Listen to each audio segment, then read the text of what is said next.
Hi everyone, it's Kelly from the Hub, here again today with my father. There's Roger. Hi Dad. Hi, hi. How you doing, kid? I'm doing all right. How are you? Good. Like the weather? Doing fine. I gotta say, it's turning into fall, which is a darn good thing. Yeah, I mean, August is barely over and we're already having October weather, so. Yeah, it's time for pumpkin spice lattes. All Right. right, so so we are back with Dad's gallery. Remember, we've seen different kinds of stuff as we've moved through his fun collection of wood that you do on the lathe. And today's gallery are lidded vessels, which is fun to just say. And I brought my own props. This is a lidded vessel that Dad made for me 146 years ago. And he's going to talk all about this. So I like it for lots of reasons. I do like that it's like the old school Jetsons like starship shape. And it's got cool wood grain thingamabobs and all, he says all the words, I just say some of them, and the cool different kinds of wood bits. So he's going to talk about all that, but this is Yeah, really that's a fun. cool one. That's the only one I ever made with that. Wait, hold that up. Keep holding that up. So we'll get to some that look like that I've got a bunch of those, but that handle is made out of a piece of dried cactus stem that I picked up in Arizona.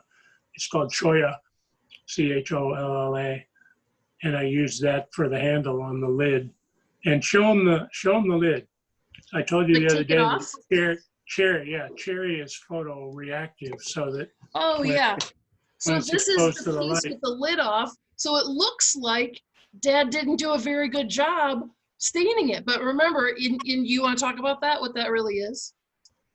Yeah, the cherry is photoreactive, so that when you expose cherry to the light, it turns to the ultraviolet or whatever, turns it light. So stick that lid on there. Yeah, so when the lid's See that, on, so you can see how dark the lid is. yeah, the And then, lid is just regular. Hold on, because it's like humid, so it's, yeah. yeah, So that when the lid's on, you have no idea. It's so the just lid and the the lid. container are the same color, Yeah, basically. But then when you take the lid off, voila, you got a light ring around the top, which wasn't exposed to the light. right. So it Which didn't is turn really dark. cool. The rest of it turned dark, but that didn't turn dark. So Yeah, that's one of the cool things about cherry. yeah. And also, like I've said a million times, you could close your eyes and it's like Yep. soft like butter. All right, so this is my lidded vessel that he made for me. Now, let us begin the gallery. Well, if you were paying attention before, you remember this. This like started the whole thing. This is a 150 or more year old wooden lidded container that was made by the Pease Company in Concord, Ohio, Victorian Tupperware, which my great-great-grandmother owned and passed down to me. And you'll have it on your shelf one of these days, maybe, or sooner or later, hopefully later. Yeah, I guess I shouldn't be excited about having it because that means you won't, well, we'll talk about that later. Yeah, so It's a whole this other is series that we're actually doing as well, right. afterlife preparation. So this kind of started it all, and lidded vessels are interesting in to me, for a couple of different reasons. And people say that containers with lids are secretive because, it's got a space in there that you don't know what's in there. You can hide stuff in there, whatever, and it makes them sort of secretive as opposed to a bowl or plate, which is just wide open and showing you everything. So there is something secretive about lidded containers. But for me, as a turner, lidded containers are also, as a general rule, the most difficult to make, the most complicated and the most time consuming. Which is Because, why when we started this, we started with the easiest things, plates, right, and we've moved to the most difficult stuff, and this is lidded vessels. right. So these are the most difficult, and then I'll explain to you why in a second. So first I'm going to start with containers that just have plain lids. And well, sort of plain. I still like to use wood that has stuff going on when I make the lid. So here's the pot. So if it didn't have a lid, it would just be a little open bowl or vase or whatever. And there's some stuff going on with the wood, some lines and holes and stains and whatever. But then I made the lid out of the same log. I kept a little bit of bark on the top and used a piece of the dark stain here on the outside of the lid so that it matches the same characteristic on the pot. So I wouldn't show it like this because that wouldn't look right. The top has to kind of fit like that to pick up the same feature. It's likely this is the way the log was anyhow, that this bark and this bark are the same continuation of the same piece of bark in the log. So simple little piece with a little squat lid, unadorned except for nature. So that's the first one. This one is similar, I suppose, but just bigger. This is oak, and the wood it's in the vessel itself doesn't have real dramatic stuff going on, but it's got pretty dramatic grain over here, like oak does a lot. If you have oak cabinets or woodwork or Which are whatever, behind you. You can see them around. Yeah. yeah, old oak table of some kind, you'll probably recognize that kind of grain that you see in there. And then over on this side, it's got some complicated stuff going on there where there was a limb or something like that. And the same thing for the lid.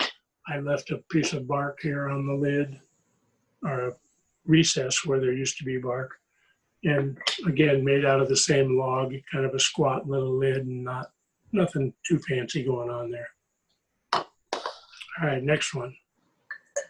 A walnut pot. Walnut is almost always pretty plain.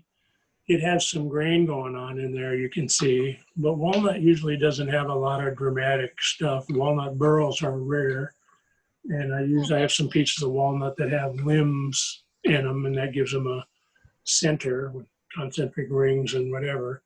So I didn't want to make a walnut pot with a walnut lid because that would be really boring. So I made a maple lid for the walnut pot, left a little stain on it to pull your eye across there, and spalting in the lid in the maple, that fungus thing that we've talked about a number of times. So it just has a design element to give you a little contrast with a very plain bottom on the pot. So you make something on the top to make it fancier. All right, and then I showed you a couple times that giant cereal bowl that I made. I'm not going to show it to you again, but that's probably the largest diameter thing I ever made. And in terms of a vessel, this is the largest vessel I ever made. So this is 10 or 11 inches deep, and it's ash. There's a lot of ash available. I make a lot of things out of ash because ash around here in northern Ohio has a disease called the emerald ash borer, and it's a beetle that gets in and eventually will kill the tree. You look up on the top and you see, in the summertime, you'll see dead branches up there. That's the first sign that the tree's been infected. It doesn't affect the wood quite as much as the ambrosia beetle that we talked about that leaves all those weird streaks. I think this is a beetle indication right here. It looks like there was a hole there, a hole or two there. But ash is interesting because it's light colored, and then it's very shiny when it's turned smooth, sanded smooth, and waxed up a little bit. So there was a big crack going on across here where a limb came out, and I just filled that with epoxy so that it doesn't, so you can't feel it anymore. So this is actually is intended as a funeral urn.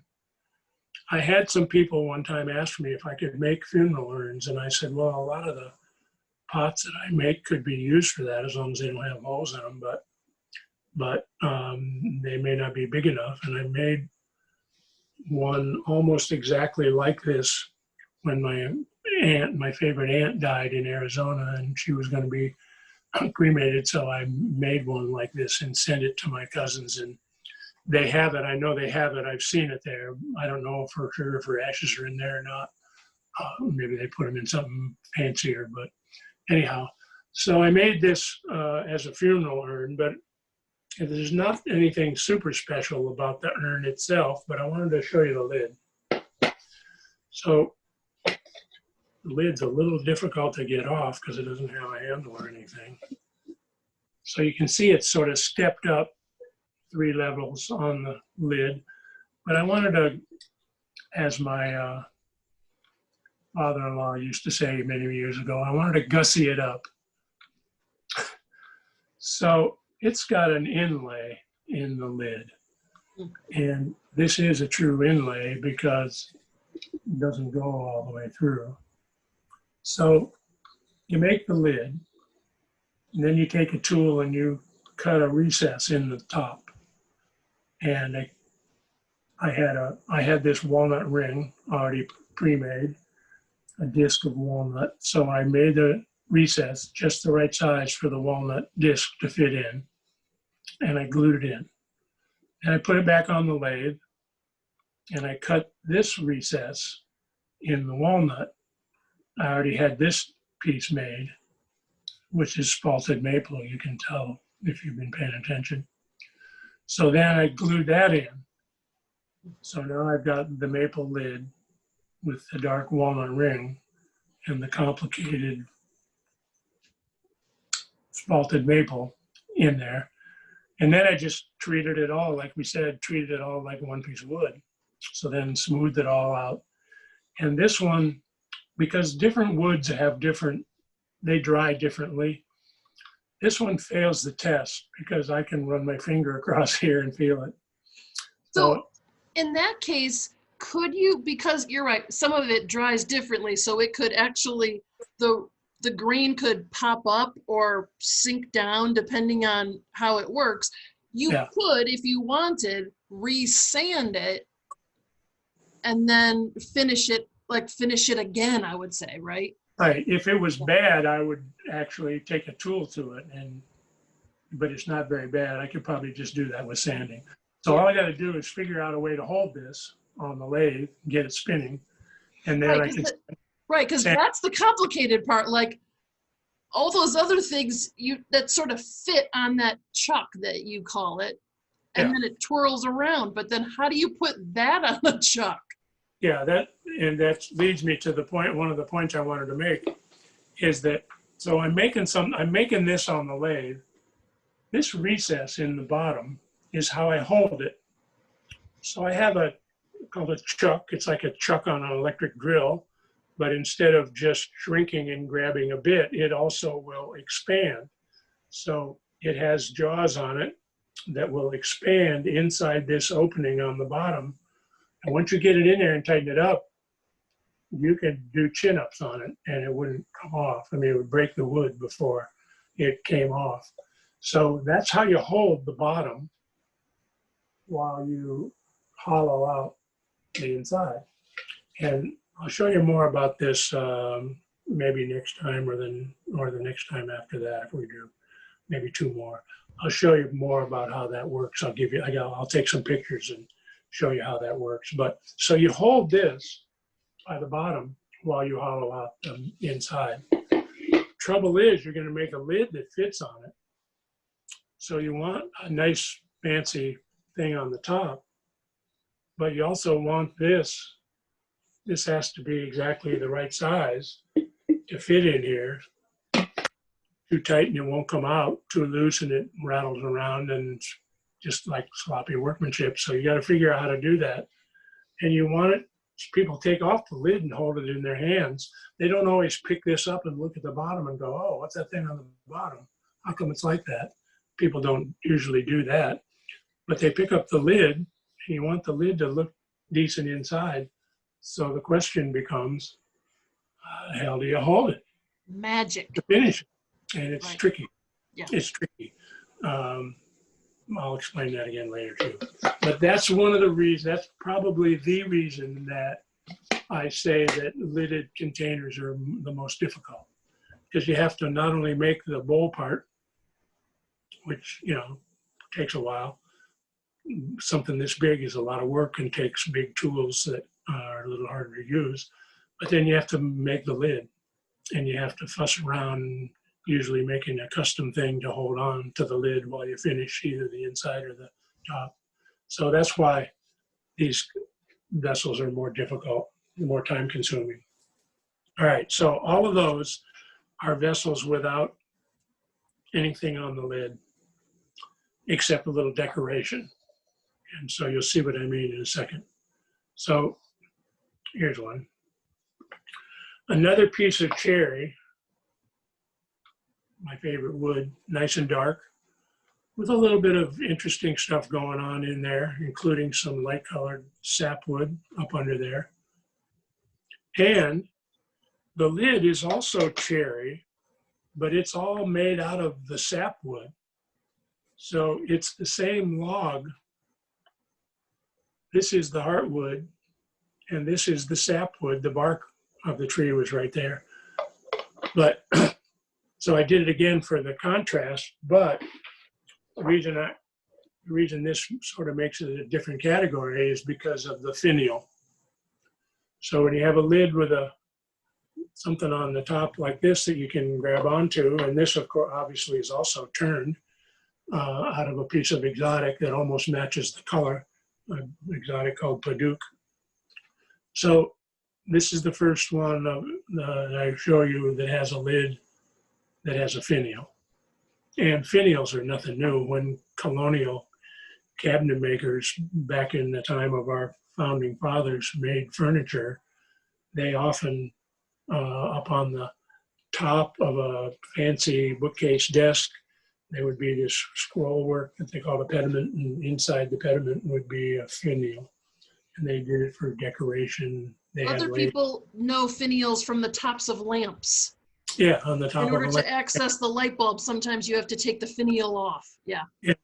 As an English teacher, I should know where the word comes from, but I don't. I never looked it up. So the finial on top of a lamp most often is shaped like this. Yeah. It's a tall, skinny thing with fancy detail on it that you can use for a handle. All right, so finial. This is a goofy one with a finial.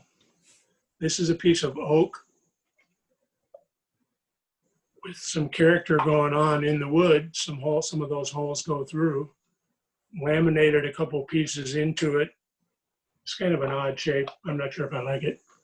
But it also has an oak lid, a little dome lid like that, again, with another contrasting finial. Kind of a strange I think it's cool.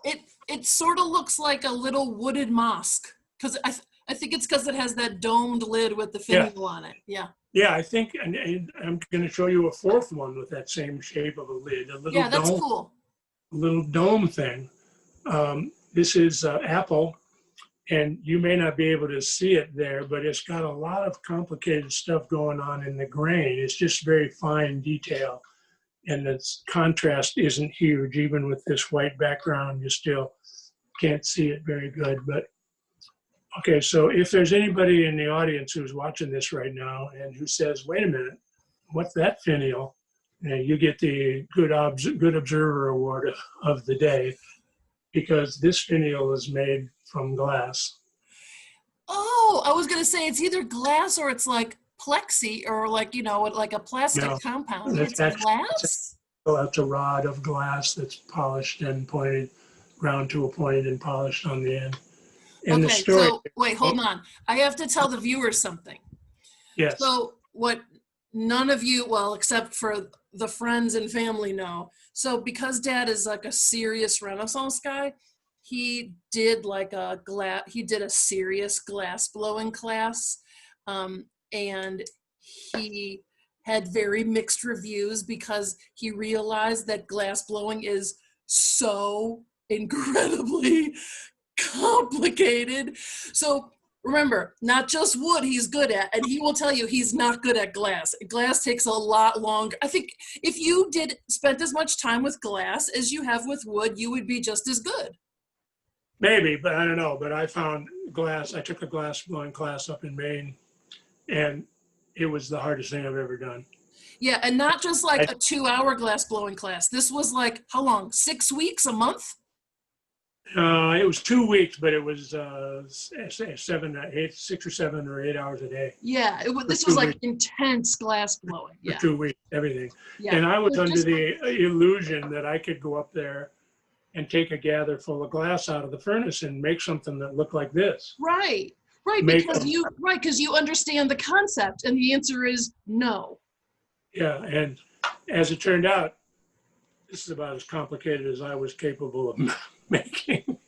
We are not laughing at him, but I It's remember when he took the class and he was like, "Nope, this is not for me." He it's was like so frustrated. really, really hard. So I just got toward the end of the class, I gave up. And I'm not a giver upper, Right. but I gave up and I said, no, screw this. I'm not going to waste my time and give myself an ulcer over this. So I started making other stuff like paperweights and Yeah, I stuff have that one doesn't. of his paperweights, which he's not proud of. But you know, the easy thing about paperweights is that it's essentially like a blob, and you don't Yeah, have to stress over it.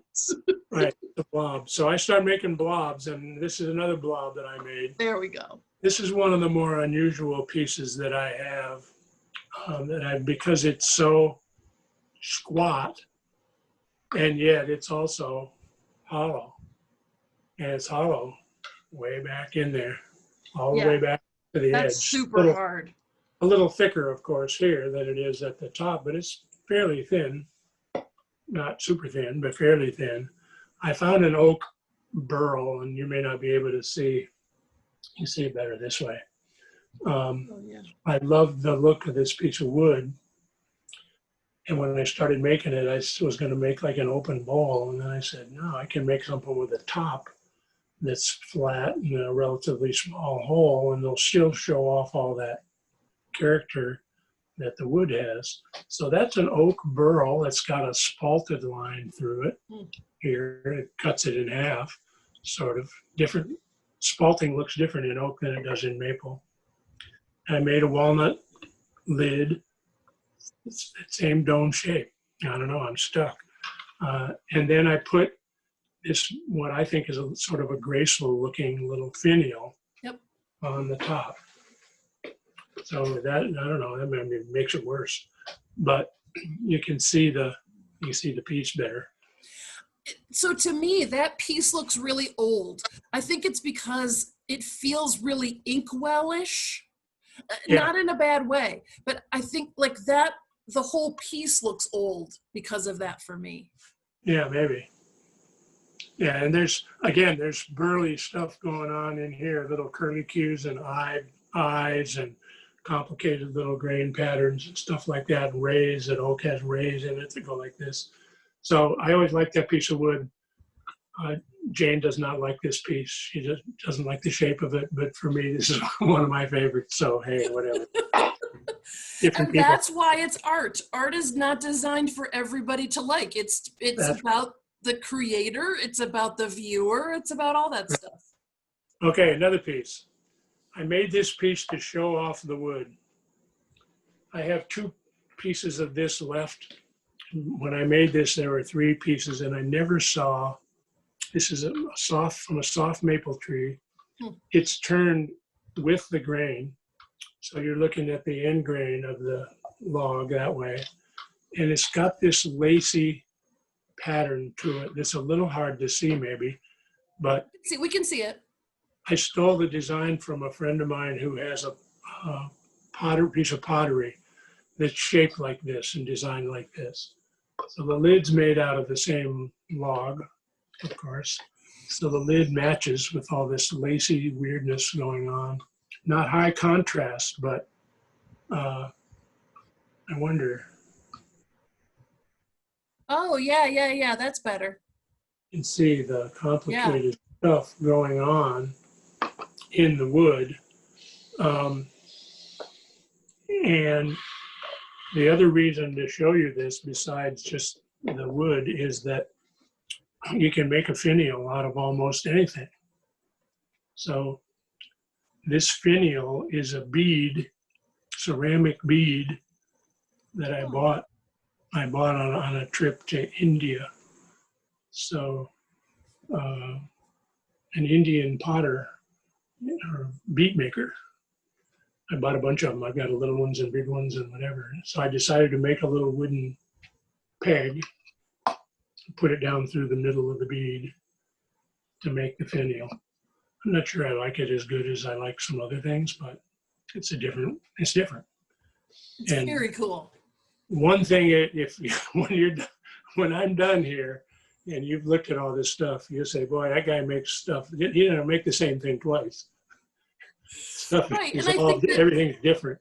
right, So and I think that, and there's nothing wrong with that. I think what's interesting is that there are people who do this kind of work who I would say are more commercial, and so they pretty much have to make more things similarly because they're known as like the spoon guy or the whatever. But right. this, because they're going to sell 50 sets of spoons or and 50 plates or whatever, but this is different. Yeah. Yep. All right, last one with a finial. And this is another one of my favorite pieces.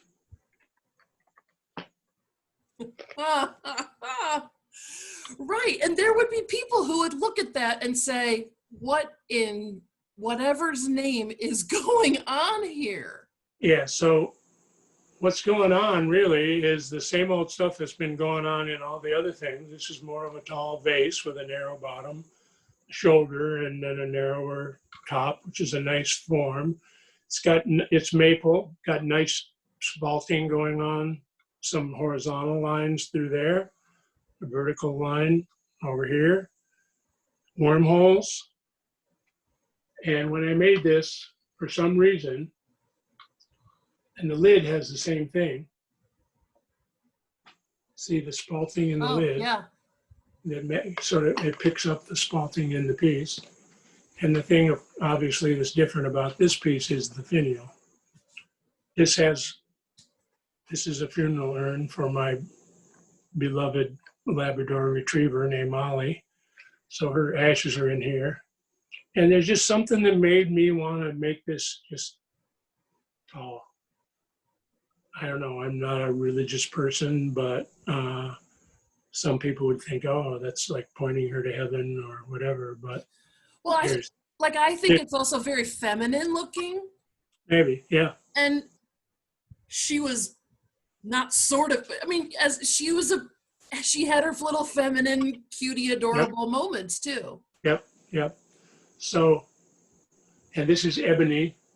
I told you the other day I bought that milk crate full of exotic stuff at a garage sale from probably a woodworker, and this was just a little scrap, about a half an inch square, but it was almost a foot long. So I said I can do that, and I used that ebony and wanted to see how long I could make it. If you make a piece this long, it gets difficult because it starts to vibrate in the lathe, and you have to hold it on both ends. And if you put too much pressure on it, it'll snap. Once you get thin, it gets difficult. So when you're making thin finials, they have to be made out of wood that's really hard. This, nothing difficult about that because it's thick and chunky. So that's not, and short. So that's not difficult, but this was fairly difficult and time consuming. I expected I'd probably break one, but I didn't. This is the first try. So anyhow, there you go. All right. I think that's really interesting to say, because if you don't understand how wood works, how each kind of wood works, you could force a design that kind of wood can't handle because of the structure of the wood, not because of the spalting or whatever. I mean, you could do that too, but just once in a while you end up, you learn along the way that what you wanted to do is not possible because of the wood won't allow it.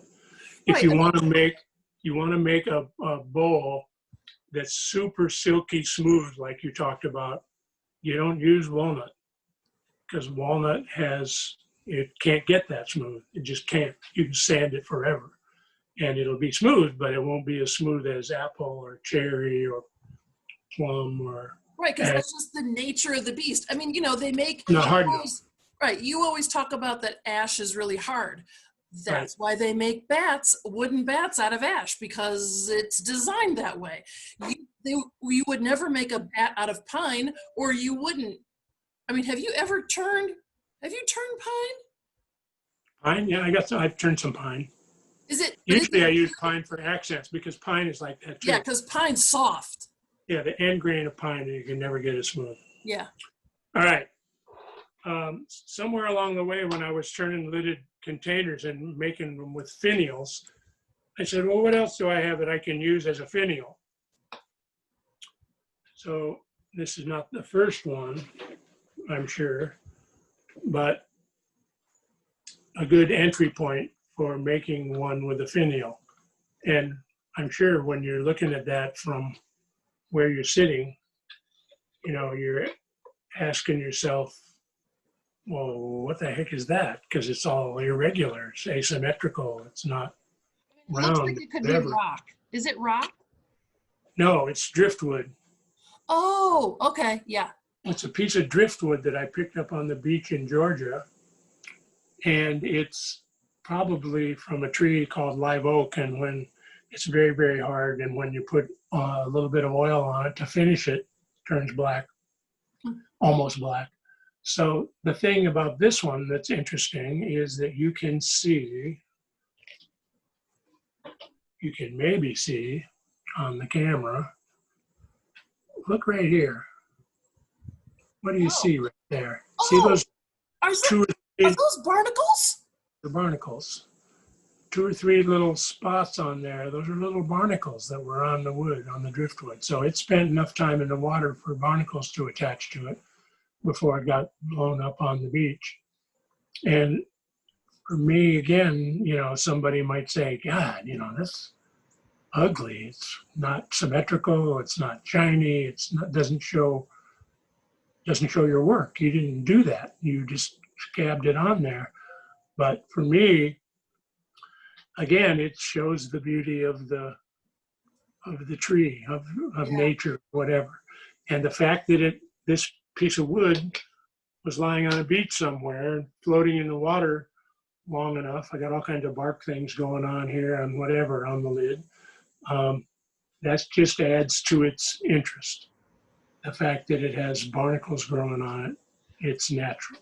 Well, and I guess for me, I mean, all right, I have my science curiosity from you, but it makes me think about, wouldn't the barnacles have fallen off? I mean, those barnacles are attached there by their barnacle juice.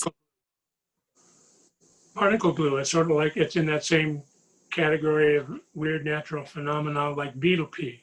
Yeah, it's like glued on there with its own barnacle self.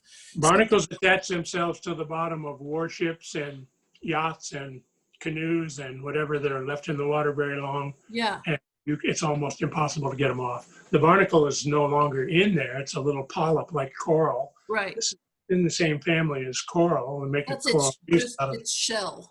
Yeah, this is a shell of the little polyp, which is long ago dead. If it was in there, it would smell funny. Yeah. So, yeah, I guess like ship guys would talk about, that's why you have to take your boat out of the water, and then you have to, if they're on there, you got to like sandblast them or whatever. That's why you see, people who have boats, they take them out of if they're in the ocean. Yeah. Not fresh. I don't think there's any freshwater things that do the same thing. If it's in the ocean, they take them out, put them in dry dock, and they have to scrape and sand and sometimes sandblast the bottoms. Yeah. Because if they get enough of them on there, they slow down the boat because they don't allow the water to flow smoothly. So whatever. That's very cool.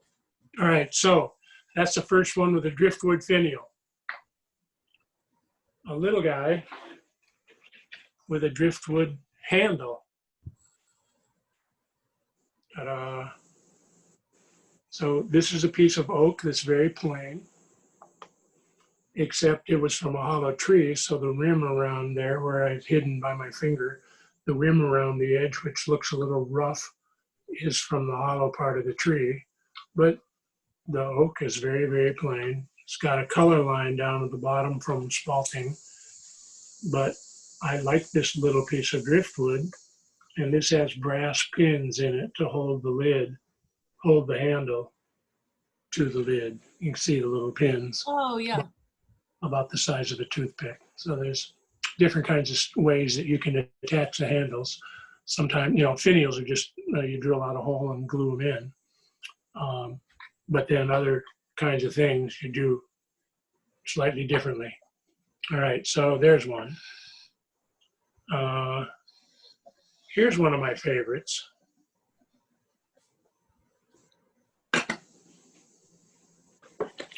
And again, it has Right, that's a lot like mine. Yeah, it's very much this in the style. Yeah, it's like opposite, but it's similar. In a minute, I'll explain to you where that comes from. Yeah. So this is a piece of mulberry that's very dark where the heartwood is and very light where the sapwood is. A little bit of interesting stuff going on, but you'll notice the same heartwood and sapwood characteristics are also in the lid. So it's got sapwood on both edges, heartwood in the middle. And lo and behold, so there you can see the top. Mulberry is also photoreactive. Oh, huh. So you can see this is where the lid was, and this part is lighter color, but only in the heartwood. Right, not in the sapwood. Really, doesn't really affect the pigments in there. There's lacking pigments in there to change. Huh. With a handle that's low mounted, so you can't see, hopefully, you can't see what's holding the handle on. There are some wooden pins in there, but the handle rests down on the lid. So it's not up in the air like some of the other ones. And this wood also, way more than the other one, is covered with barnacles. Oh, yeah, it is. And so I've got a whole bag of these pieces of wood in the basement, maybe 2 or 3 bags. And when I make a piece like this, I make the piece and then I make the lid, and then I start searching for a piece of driftwood that fits. I wouldn't want to I wanted to put something on here that was low and graceful and kind of gave a sort of a wing, almost a wing effect.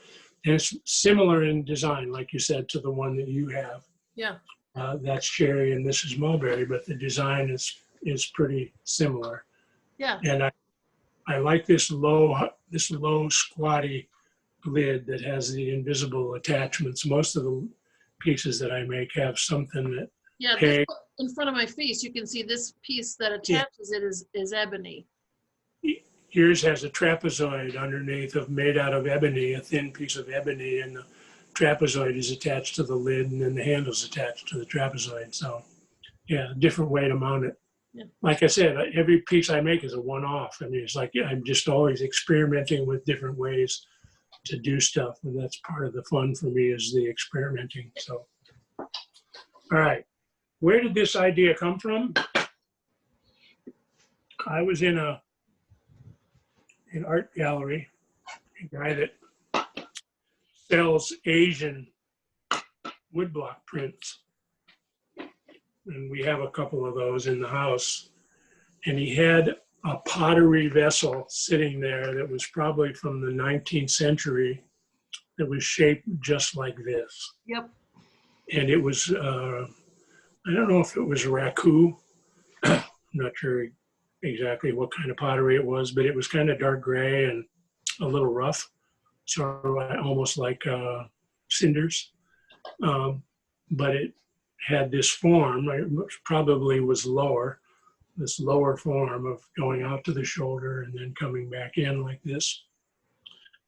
And it had the most beautiful handle on it that was made out of wood.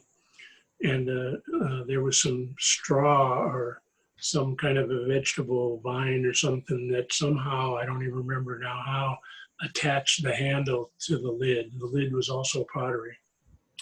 So I said, can I take a picture of that? And he said, sure. So I did and came home. And not too long afterwards, made the first one that I made of this, and I made it out of ash. And the next time I did a show, it was by far the most expensive piece that I'd ever sold up until that point. A woman came up and said, she hardly barely looked at it, and she said, oh, I want that.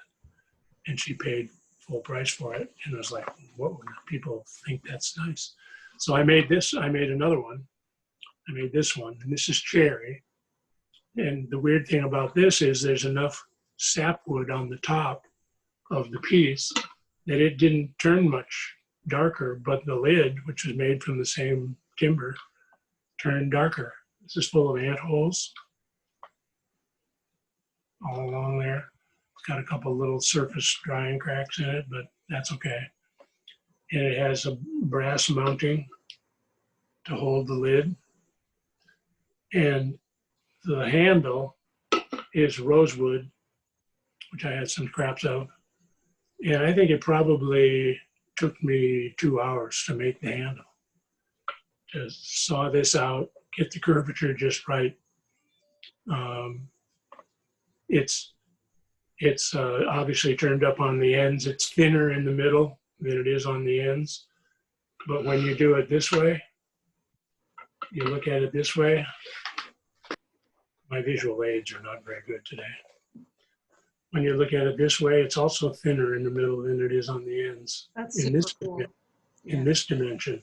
So it's very complicated shape, and a lot of Eastern art is like that.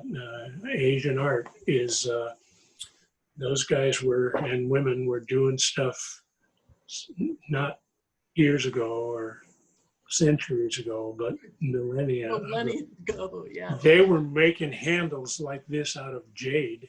Yeah. That were that delicate and that graceful.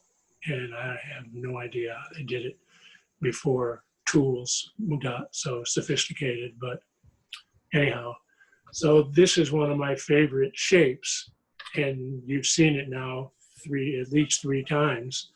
The one that I just showed you out of mulberry, this one, and the one that you have with the handle made out of choya, various grades of complexity, whatever.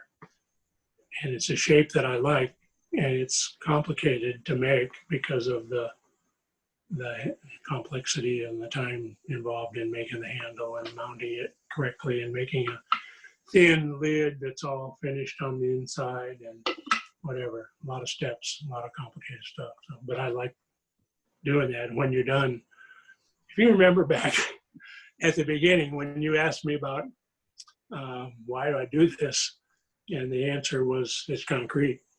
Right. The fact that you made a wood piece that looks very similar to a clay piece is extraordinary. I mean, it's really, really extraordinary. And it's when I look at this, it's like I spend a lot of time preparing a really, really cool lesson for a class. And I deliver the lesson, and when I'm done, I'm like, wow, they didn't seem that excited about it. And I'm the only one who thought it was pretty cool. They didn't think it was so cool at all.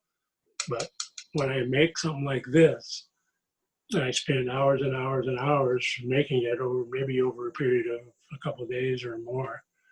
I know it's good. So, I mean, to me, this is one of the nicer looking pieces. I just love the shape, as you can see, because, you've seen more than one of them. So whatever. Love it. There you go. All right, couple more, and then we're done. All right, this one has a couple of different things going on that you will recognize because you've seen this before. Right, and like when I see that, I go, "Ooh, that's funky. That's funky." Yeah. So here it is, a maple pot. It's got all these lines of color going through it. So as I rotate it around, you'll see the color line. which is caused by spalting and is caused by the fact that this was a hollow tree. So the wood oxidized down a couple inches down deep inside the hollow. It's got spalting. It's got tiny, can you see the wormholes? Yeah. Oh, yeah. Yeah, it's got Yeah. hundreds of little wormholes Yeah. in. So I made a lot of pieces before, but what I said to myself was, all right, self, you make a piece and you want to put a lid on it. So in order to put a lid on it, you got to make it smooth so the lid fits on there. Right. Right? So you got a piece. It's got a smooth top and the lid fits smoothly on there. Right. But then I said, well, wait a minute. I've got this piece that comes from a hollow tree. It's got all this crazy stuff going on the rim. I want to show that off, but I also want to put on a lid. How the heck do you do that? How do you do both of those at the same time? And the answer is, you don't turn the top flat. Oops. You leave all that complicated stuff on there that you can see. And you go into the middle and you make a little flat spot in the center that the lid, and that's where your hole is, and that's where you do the hollowing. But you leave that big wide rim on there. So if you had a bigger piece to start out with, you could even have a wider rim with all that crazy moon, surface of the moon and surface of Mars geography going on there. And then this is a piece of driftwood, sort of plain, but again, I like that wing look, mounted with a couple little steel pegs and a spalted, another sort of a dome-shaped lid with a little shoulder on it that fits down in the hole. So the idea of this piece, and this is, I only made this a couple years ago, the idea of this is to do both of those things at the same time that for a long time seemed to me to be impossible to do. How do you make a piece with a lid and a piece with a complicated rim topography all in the same piece? And there's the answer. Right. So the top is not made out of the same log, but it's the same species and it looks similar and it's got some spalting going on in it and whatever. And I think I made 3 or 4 of these pieces in a row. And the first time a friend of mine saw them, she said, oh, I want to buy that one. So I sold one of them right away. So that always tells me that at least somebody else out there likes what I'm trying to do. But yeah, so this was a strategy experiment. This is the first in the series that I made. The one I made second is the one that sold with a little more radical handle on it. But how to make something hollow with a lid that also has all this complicated stuff going on the top. And then I don't know if this is the best one I ever made, but it's the weirdest.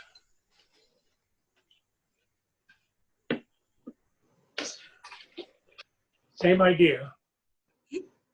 How do you make a piece that has all this complicated top geography going on? Right. Hollow tree. No, that wasn't hollow. That was just bark. That's where the bark used to be. And the tree was probably dead because the bark had all fallen off and the place where the bark used to be was oxidized a little bit. So this is ash. And then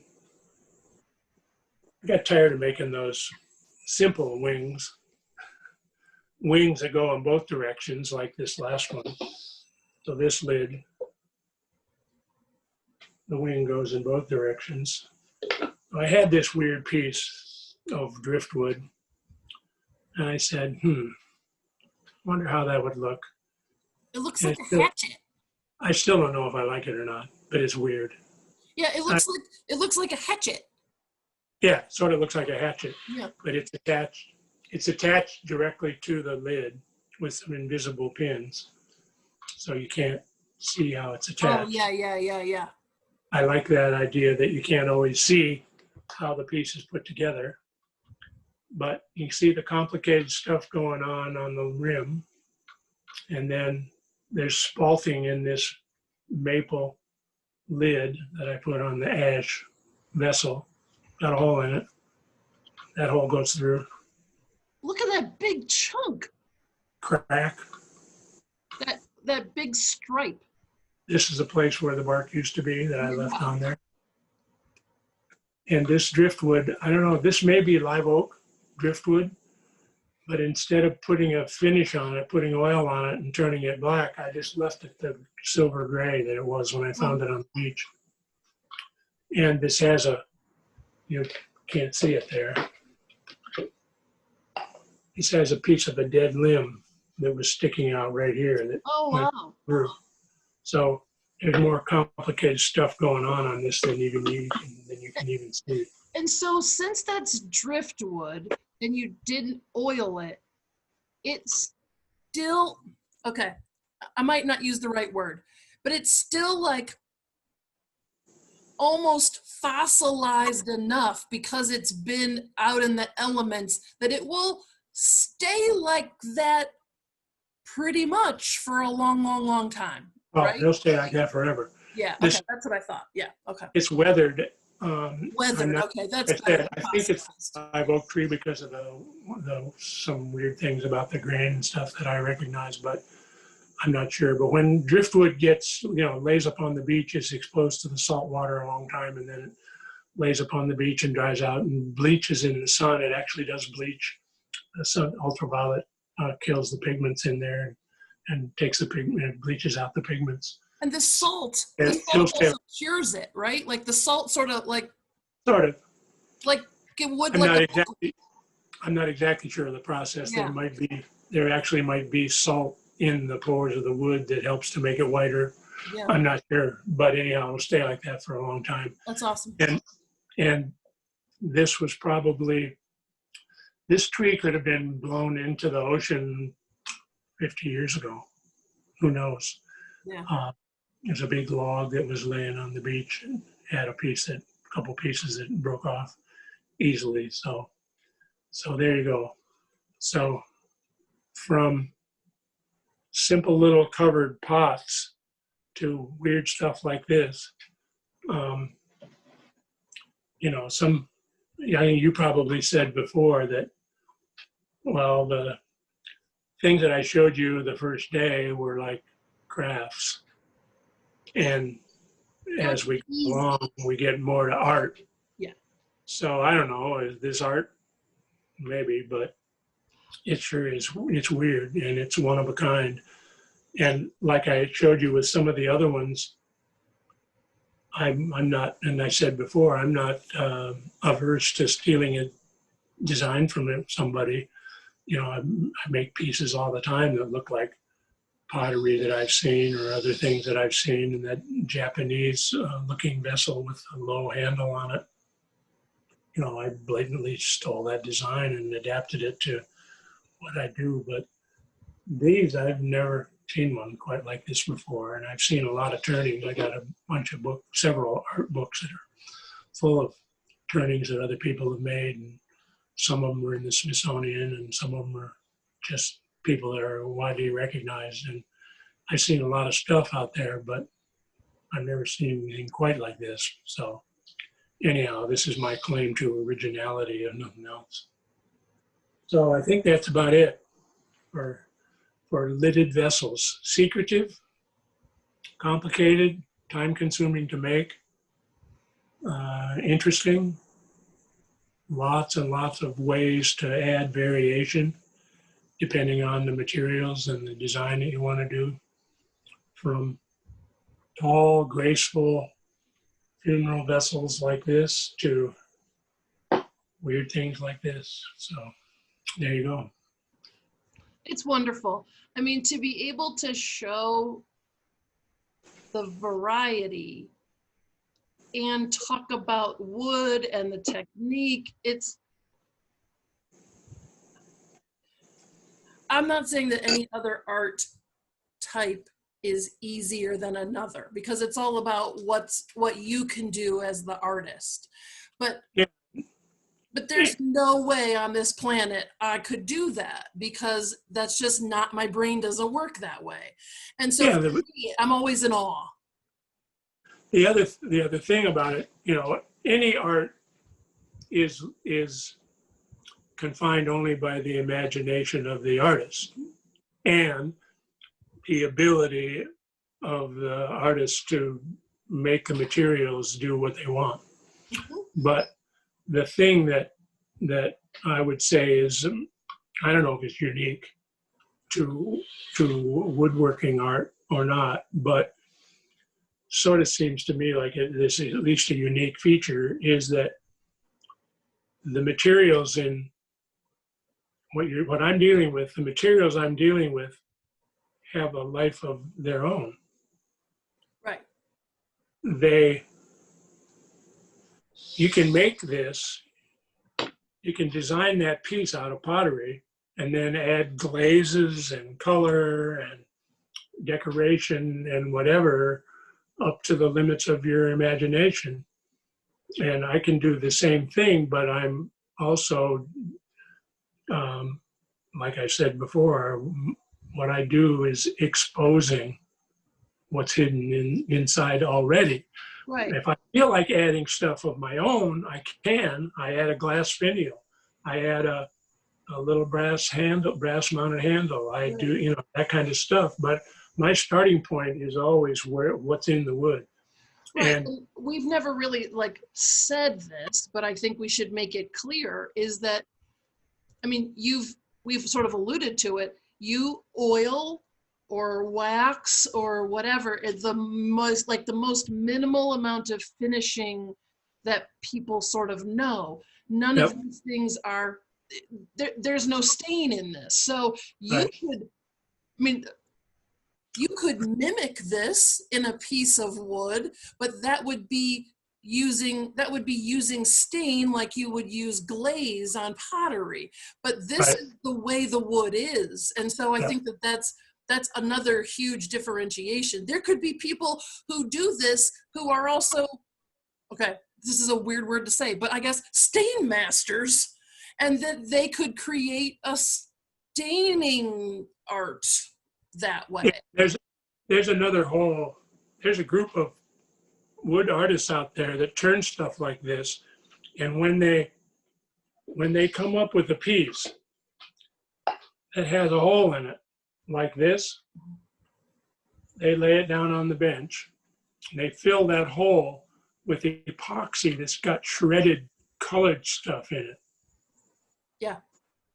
They use malachite, the Yeah. green stuff like jade that's found in Mexico, that they grind that up fine, powder it, put it in epoxy, and so then you get a thing like this. Instead of the hole, it's full of malachite. Yeah, They make there's those people, well, we've probably all seen them. They're like free edge dining room tables like that are designed with the free edges on the inside, and then you're right, they fill it with random whateverness to or be they put two used that way. Yeah. Yeah, they put two of those live edge pieces together, but they leave the live edge, and so they don't fit. There's a gap in the middle, Yeah. and then put something on the bottom temporarily to hold it, and then they pour that gap full of epoxy, and they put river stones in it, or Yeah. So it looks like a canyon or whatever. Yeah. colored whatever. There's Yeah. also very high-tech stains out there now, so that I could take a pot that looked like this and make it day glow yellow all over with a stain, and it would be like a whole different thing, Right. But that's, for And whatever reason, that I've chosen not to do that. right, but that's not how That's your not head sees this. Yeah. Yeah. So I'm more about revealing and adding design touches and stuff than I am about creating whole new things. I was going to tell you, I've never stained a piece that I made on the lathe, but that's not 100% true. If I have a piece like this, and it's got all this almost black stuff underneath there where the bark was. But somewhere along the way, it gets chipped. There's Yeah. a little chip out of it. And the only reason you can see the chip is because of the color difference. Yeah. So on this dark, almost black on the top, and then the chip will be a little bit lighter. So I take a magic marker and color La the la chip, la la la la la la. color the chip so you don't see it. And I've done Right, that. and that's because the piece is going smoothly, and then something happens, and you don't want to. You could throw it away, or you could keep it. So, right, you. Or not, I didn't necessarily chip it on the lathe, but maybe in the wood pile when I cut out the piece and I turned around with the chainsaw, and the chainsaw blade went, which was still rotating, went nip like this. Right. And, or it just happened that way for whatever reason. Yeah. So there have been times when I've touched up little dark surfaces around the edge with a marker just so Right. that And then unless you were using, I think, a magnifying glass, you would never know. yeah, you probably wouldn't see it. So anyhow, that's the only time I've ever really stained anything. I put Danish oil on and then wax it. And we talk about that a little bit, although it's not very interesting. So whatever, we can talk about it a little bit later. So maybe next time, maybe we'll go down in the shop and you can see the lathe and see the tools and see some different stuff, and we'll go from there. And then I have a surprise plan for you at the end. And this is not going to go on. It may seem like it, but this is not going to go on forever. There. Okay, so I want to tell all the viewers this. When Dad and I were sort of workshopping this whole idea, he told me at the beginning that he would like to do a gallery, and then that would be one episode, and then we would do other things. And I thought, oh, that sounds lovely. Just so you know, because he's so prolific, this is now the third episode of the gallery. But as much as I tease him because he's my dad and I'm allowed, I think it really is interesting to see. And, you can all go back and, look at parts of the other ones to see the progression in difficulty. And he talks about, I made this a long time ago. This is a newer piece. And so I've always wanted to, put all the pieces together chronologically and see, how they do with, Dali or Picasso or whatever, and then categorize them because, he's going to be so famous one of these days that I'll be like, oh, look, this is his blue period. Oh, this is his finial period, or whatever it is. So I've always wanted to do that because I think that's fun. Right. Well, and part of that is just as I discover new materials to use, so. Yeah. But the other thing is somebody commented the other day, they'd seen the last, and they said, man, you got all this. Why do you have all this stuff? And we could probably do a short show on selling, but the reason I've got all this stuff, I guess there's a couple of reasons. One is that Jane likes a lot of it, and she says, you're not selling that, and we're keeping that. But selling is hard. Yeah. Selling is difficult. And just like everything else, selling is not free. So if I put stuff in a gallery, if I put this in a gallery, whatever I would get for it, I have to give half of it to the gallery. And, that irritates me for some reason. I know they're renting the space and paying the light bills and whatever, but half seems a little excessive. The other thing is that I've done shows before where I pay $50 for a space, and I take my own table and my own display stuff and I set it up there. And then everybody says to me, why is your stuff so expensive? You got the most expensive stuff in this whole show. I say, well, what can I say? It's a cheap show. So, and then other people have said, well, why don't you show in this show or that show?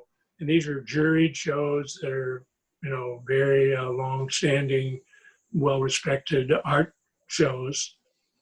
But you have to have a display booth, a tent, and it's outside. And there have been more than one time when these shows were totally rained out. Right, and a lot of those are multiple days. Yeah, and Yeah. multiple days. And if my stuff gets soaked with water, I'm screwed. And a table space in one of those shows, or a booth space in one of those shows, can cost $600. So for me to make back my $600, I gotta sell quite a bit of stuff before I start making any money. And I'm not in it for the money. I don't do it for the money. I don't do it as a job. I do it as a hobby, and because it gives me pleasure. And I don't ever want to say, "Oh, honey, I can't go out to dinner tonight because I got to go down to the shop and finish that piece because I got a big show coming up tomorrow." I don't want to go there. So I do it for fun and relaxation and experimentation and whatever. But selling is tricky and hard. So I haven't done a show for a while, or a gallery. I haven't sold anything in a gallery in several years. And galleries, one other comment I'll make before we finish. Galleries, as a general rule, do not like wood. Wood as a medium is not respected in the art world. If it's wood, it can't be art, is kind of the mindset that a lot of people have. And even though I've done gallery shows and sold a substantial amount of stuff, they don't like it. They don't put it up front. They don't put it on the plinth in the middle of the gallery. They put it back in the corner. And I give them 10 pieces and they display 4 of them. And it's like, no, that's all happened. Yeah. So wood is harder to sell. And that's where, and I probably started out when we talked about doing this and you were talking about an art, doing an art thing, that a lot of people don't think of anything. If it's wood, it can't be art. If it's wood, it's just a craft, and it might be good craft. It might be good quality craft, but it can't be art. And I've never pretended that, okay, take a look at this. There's a deep hidden message in this.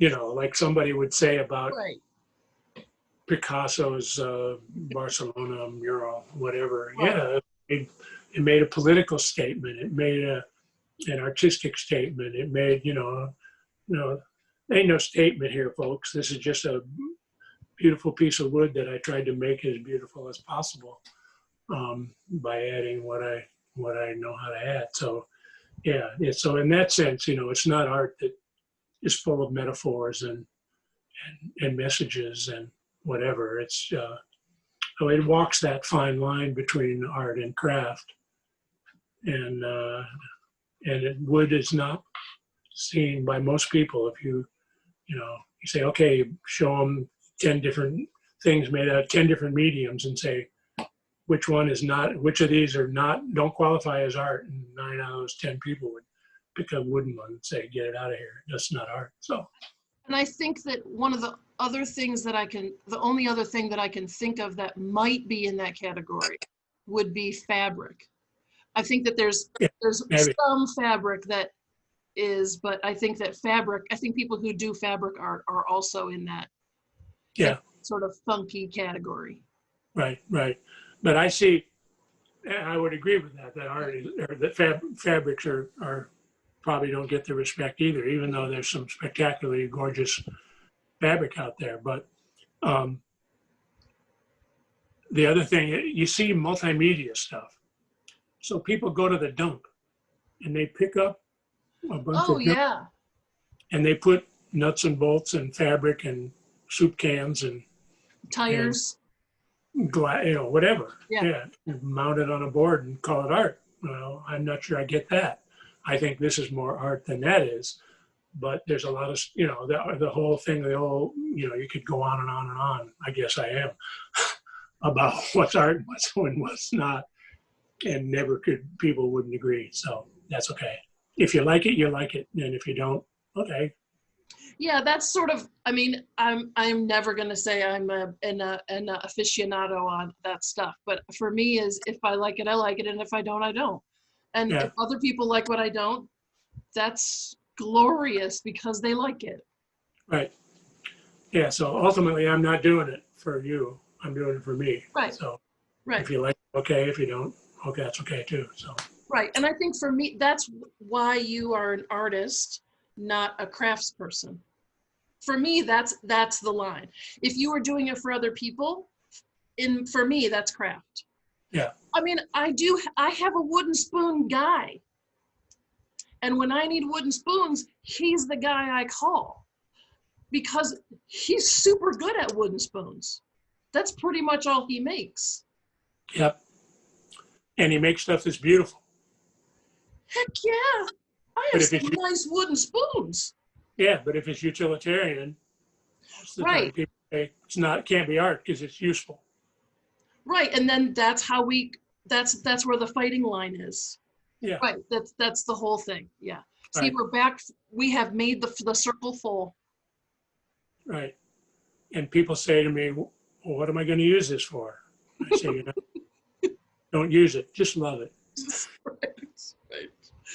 All right, friends. You have spent a lot of time with us today, which we very much appreciate. So go off and do something now fun for yourself, and we will chat with you next week. Okay. All right. Go outside and have fun. See ya. Bye.